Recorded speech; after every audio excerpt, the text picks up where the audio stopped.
Greetings, my name is Gajira. I am the Silver Dragon Gamer, and welcome back to Twilight Princess. When we left Link, he had been turned into a wolf, and now we see that he has been chained to the ground and left in a prison cell.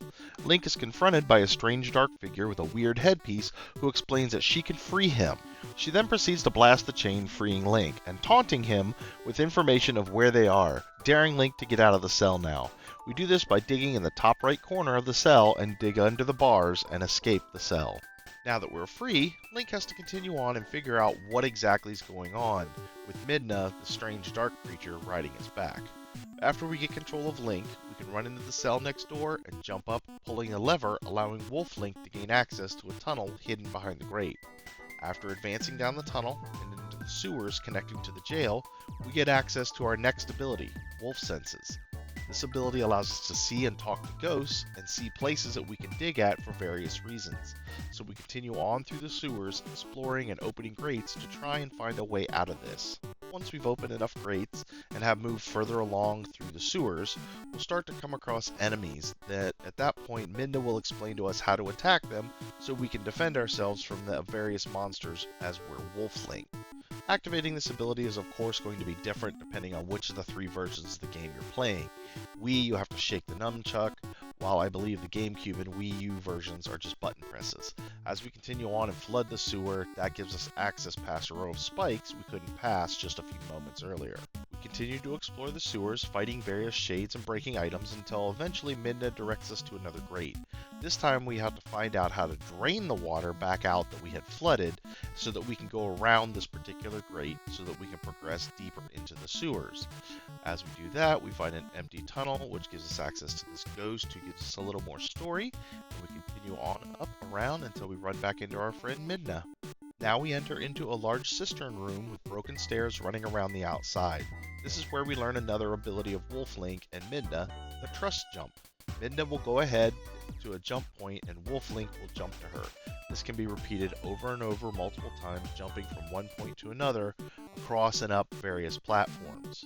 As we finish up all of these trust jumps with Midna, Link comes up to the top of the cistern where we're confronted by a few shadow keys. After a quick battle with them, we proceed to trust jump up to a faraway doorway that will lead us outside of the sewers and onto the battlements of the castle. Now that we're on the battlements, Link has to navigate his way across the broken landscape. Midna will be surprised that there are spirits even here, and after a quick talk with the soldier, we continue on with Link and Midna, dealing with a few of the shadow birds as we move along the battlements headed towards the tower. The fights out here aren't exactly hard or long. They seem to be just enough to help a player refine their fighting skills a bit more in the game. After those fights, there's a couple of more of the trust jumps between Link and Midna, again helping the player just refine some of the new mechanics. Once you get up to the top of the battlements, we go up the stairs of the tower, in through the large doors where we run into Princess Zelda. She will begin some explanation about what has happened to the castle and how they are trapped there in the Twilight Realm. While Zelda's explaining all this, if you could please do me a huge favor and like, subscribe, comment, and share the video out to others, I would really appreciate it. These are just little things for you, but they really do help the channel grow so we can help get these great retro games out and show them off to more and more people. And with that, let's get back to the game.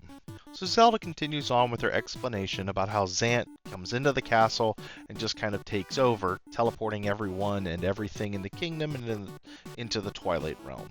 As often as this kind of thing seems to happen to the various kingdoms in the Zelda series, it's really a miracle that there's any kind of civilization at all in this world.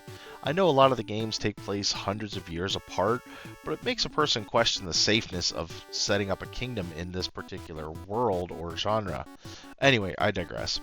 Link and Midna then head back outside of the tower and back onto the rooftop, where they hold a little conversation, and Midna finally agrees to teleport Link back to the Ordin Fountain, returning him to the material world. Now that they're out of the Twilight Realm, then Link wants to leave the fountain and head back to his village, but Midna reminds him that he is still trapped in his wolf form, and everything past the bridge is still in the Twilight Realm. She will explain that she is the only way he can travel back to that realm to try and save his friends, and will demand he find a sword and shield for her to use. As Link gets back to his house area, we discover another one of his abilities, that you can now speak to animals whenever you're in wolf form. This means cats, dogs, frogs, chipmunks, whatever. With that knowledge, we head back into town because we need to go find us the sword and shield from Ordin that Midna has demanded. So the first of the two items that we're going to acquire is the Ordin shield. To get this, we have to break into the mayor's house, but as a wolf, it's extremely difficult to access any kind of doorway. Thus, we have to find a way to sneak in. Once we go back across the bridge, the man standing on the high ground here will use a hawkweed to summon in a hawk and use it to chase us away from his little hillock. After we're chased away, if we maneuver around to this rock area here, the cat from earlier will approach us and give us a hint, because obviously now we can talk to animals.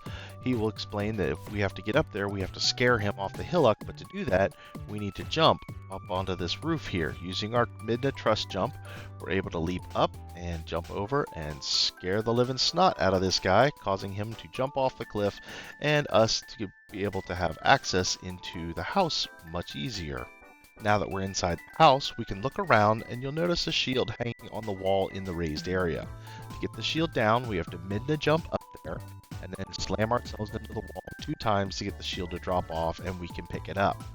Exiting the building, however, is much easier. There's a conveniently open window that we can just jump out of and move on to the next item, the Ordin sword. This is located in the town guard's house. This is the house that we escorted the pregnant lady to earlier in the game. Getting into this house is much easier than the mayor's house. We just need to kind of sneak along the creek running through the village and then dig at the spot along the side of the house. Once we're inside, we have to look for the couch because that's where the little cutscene said the sword would be laying. And after we grab that, Midna would be kind of excited and happy that we've got them and say we need to go back to the woods. We're able to dig our way back out in the same spot we came in and run along the creek. I took a little time to use wolf sense to dig up some rupees in the dig spots, but it's not necessary. I just tend to get distracted when playing games and head off on an "oh look, a bunny" personal quest. Now as we're heading back to the Farenwoods, Link is called into the fountain area. Once he walks inside, he's locked into an arena where he has to kill yet another one of those shadow beasts. These things appear often in the game and are tied to a lot of important events. Once the beast is dead, the first of the 4 beasts of light will appear to Link. The beast's name is Ordona, and it will go on to give much more explanation about what is going on in the world and what's happening, and finally it'll return Link to his Hylian form. Ordona will then proceed to send Link and Midna off to try and free the other 3 beasts of light. With Midna's help, Link is pulled back into the Twilight version of Farenwoods. Midna then begins to complain about the sword and shield that we acquired earlier, putting the shield on her face and trying to figure out the sword. She offers to hold on to them for later. This leads to a new skill to learn, however: how to deal with groups of enemies. Midna teaches us a new ability that lets Link create a circle around him that grows slowly, and then once we have all of the enemies within it, we're able to do a mass jump back and forth and just kill all of the enemies in a single blow. With the Guardian Shadow Beast dead, we can move into the Farenwoods Fountain. Here, the voice of the Farenwoods Beast of Light will speak to us and give Link the first vessel of light. Link then has to go out and kill 15 shadow bugs that are carrying the light tears needed to fill the vessel, and thus free the Beast of Light in its fountain. The bugs aren't exactly hard to kill, but they can only be killed if you're using wolf senses. You can still get a general sense of where they are in normal vision by the strange looking spark either on the ground, on a wall, or in the air. You just can't interact with them unless you activate your wolf senses. Then you can pounce on them and kill them quite easily. Some bugs are a little trickier than others, but in all, they aren't a terribly hard quest to complete. There are 2 bugs located inside the house here where the spirit of the oil vendor is hiding. After you kill those bugs, the vendor says he's just going to stay here, and you can easily jump out of the window and head back to the tunnel that leads to Farenwoods proper. There's really nothing to do in the cave at this point, except just run through it to get to the area that looks like a dock in the main part of Farenwoods. However, here at this dock area, there are 2 bugs that are flying around. They can be a little bit trickier to hit, but all you really have to do is just wait for them to get closer to the ground before jumping and killing them. Once we have these 2 tiers, then it's time for a little bit of wolf parkour, as we have to go over here to the left side and jump from pillar to pillar to access this giant stump in the middle of the woods, where we're able to collect 3 more tiers, one of which is in a flying bug, so again, wait for it to get close to the ground. After we've collected those 3, it's time for a little bit more wolf core as we have to jump from log to log, avoiding Deku Babas and a swinging log to get out here to this entrance area where there's a couple of more bugs that we have to kill so we can keep going. The final 2 tiers are waiting for us just outside the Forest Temple, but to get to them we have to get past these 3 Shadow Guardians using the newly acquired group attack ability. This game really has you going over the same ground repeatedly early in the game. It makes you feel like this is more on rails because the areas feel more like rooms instead of an open world. To an old gamer like me, this makes me feel like I'm just playing a graphical mud. If you know what a mud is, then you know what I mean. If you don't know, just ask, I'll be happy to explain. Now that we have all 15 of the tiers in the vessel, we're transported back to Farenwood Fountain, where Link meets the monkey beast of light named Faren. Here the monkey explains that because Link was changed into a wolf in the Twilight Realm and not a spirit like everyone else, he is actually the chosen one. Faren then changes Link back into his Hylian form and bestows the traditional green outfit that Link normally wears upon him. After looking himself over, Link begins to leave the fountain when Midna pops up and kind of mocks him a bit because Link doesn't want to be a spirit like everybody else. From here, we leave the fountain and head back towards the Farenwoods entrance to talk to the oil salesman who's back to his normal form. He's going to kind of recognize Link, but not really recognize him because we've got a new outfit on. Instead, he's going to give us a small key and then offer to sell us a bottle of oil, which at this point you should have enough and absolutely need to purchase this. It is your second bottle.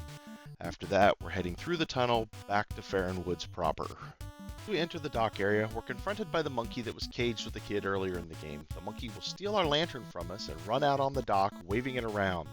This will cause the poison mist to recede a little bit, and we're able to begin to move through the mist area. Now, to do that though, we have to protect the monkey as she moves forward, constantly waving our lantern around. There'll be different little shadow creatures that'll appear here and there, and you'll have to kill them off, or they will attack the lantern-wielding monkey, and she won't go on until we actually do. At one point as we come up to the wall here, we're even going to run into a Deku Baba. Eventually, we'll be completely across the mist, and the monkey will drop our lantern and run off. Once she does that, we need to grab the lantern back and refill it with the jar of oil that we bought from the vendor because the monkey has used up all of ours. Now, with our newly refilled lantern in hand, we can head back into the mist, waving at ourselves to keep the mist back until we come to a spot on the main stump that we can jump up on, and there'll be a chest there that'll contain 20 rupees. After we climb up on the stump and open the chest to get our rupees, we want to head back to the clear shore where we came from so that we can advance deeper into Farenwoods and get closer to the Forest Temple.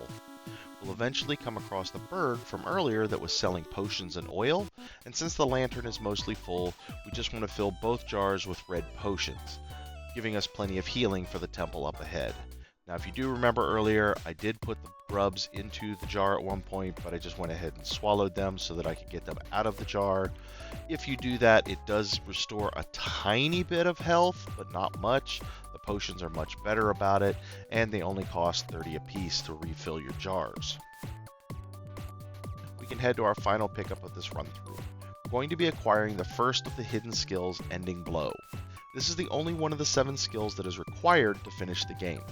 These hidden skills are taught to us by a gold glowing wolf that can be found throughout the game, always summoned by finding the Howling Stones with the exception of this first one.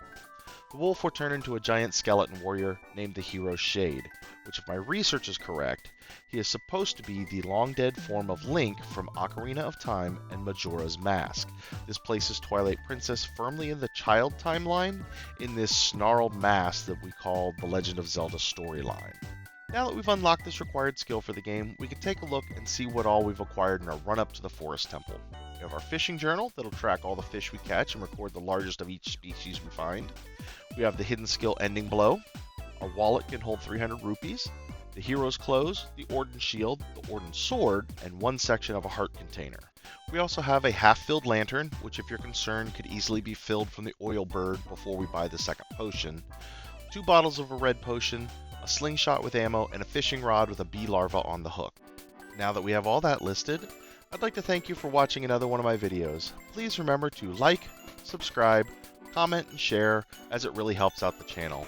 I really want to grow this channel into a great community of something special, but we can only do that if we all help out together. And with that reminder, I'll see you in the next one.